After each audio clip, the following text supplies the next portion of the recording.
Bonjour à tous et bienvenue dans ce premier numéro de la Web TV Expat. Quelques minutes dédiées à tous les expats français à travers le monde. Au programme, des infos qui vous concernent, des témoignages, des questions pratiques, des conseils d'experts, tout ce qu'il faut savoir pour bien réussir son expérience à l'étranger. Cette semaine, nous allons nous intéresser à l'éducation avec l'interview de la directrice de l'AEFE, l'Agence pour l'enseignement français à l'étranger, une agence qui fête cette année ses 25 ans, mais aussi avec le portrait de la semaine, celui de Bénédicte, maman de 2 enfants. Elle vit à New Delhi, en Inde, embarquement immédiat.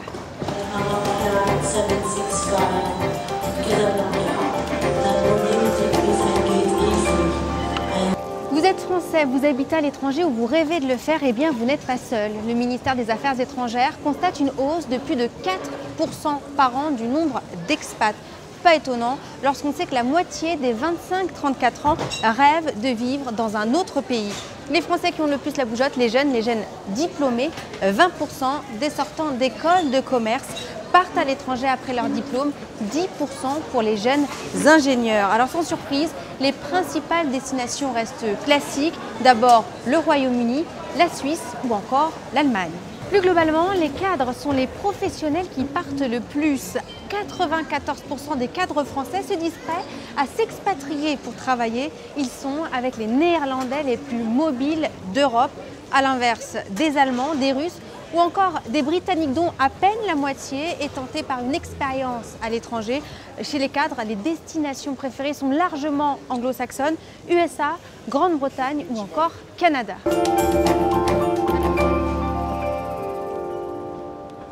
Quand on habite à l'étranger, il y a une question centrale, l'éducation. La nôtre, mais aussi celle de nos enfants. Hélène Farnaud-de-Fromont est directrice de l'AEFE, l'Agence pour l'enseignement français à l'étranger, un réseau unique au monde qui fête ses 25 ans. C'est l'interview de ce JT. Madame Farnaud-de-Fromont, quels sont les principaux objectifs de l'AEFE pour l'année 2015? Alors 2015 est une année particulière pour l'AEFE, pour l'Agence pour l'enseignement français à l'étranger, puisque nous fêterons nos 25 ans. Il y aura d'abord un événement de lancement qui sera à l'initiative du ministre des Affaires étrangères et du Développement international, M. Fabius, qui recevra au Quai d'Orsay de grands anciens élèves.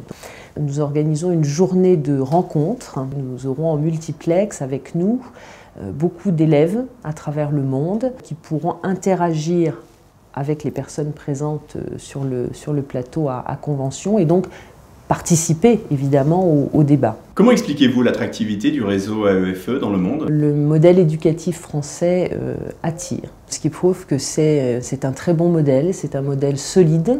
C'est un modèle cohérent. Nous sommes présents partout. C'est-à-dire qu'il y a une école ou un lycée français dans 135 pays différents aujourd'hui. Donc c'est très rassurant pour les familles de savoir qu'il y a ce repère éducatif pour leurs enfants. Comment se développe le numérique? Nous allons lancer 2 MOOC, ou CLOT, ça dépend le terme qu'on choisit en français, en mathématiques et en philosophie. Nous poursuivons la dématérialisation de la correction des copies du bac pour tous les élèves qui passent le bac à l'étranger. Et en 2016, nous souhaitons être à 100% de copies corrigées de cette manière. Donc nous allons avancer encore en 2015. À chaque numéro de la Web TV Expat, vous allez découvrir le parcours d'un ou d'une Française. Cette semaine, c'est une maman. Elle s'appelle Bénédicte. Elle vit à New Delhi, en Inde.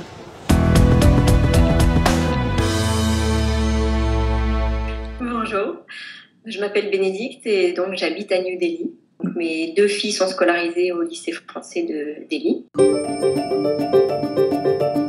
C'est un choix difficile, mais avec le papa, on a choisi l'enseignement français parce que nos filles sont françaises et il leur faut ces bases parce qu'on pense à l'avenir, on pense aux études supérieures et on est déjà déraciné, on est déjà un petit peu déconnecté, donc être à l'école française à l'étranger, c'est retrouver des amis, c'est retrouver un repère.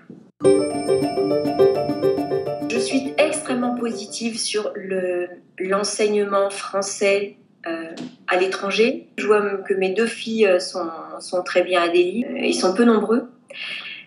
Donc, ils se soutiennent, ils s'entendent bien et les profs vraiment les chouchoutent. Je veux dire, il y a une attention particulière de ces profs qui sont dans des conditions peut-être plus favorables qu'en France et qui vraiment s'impliquent.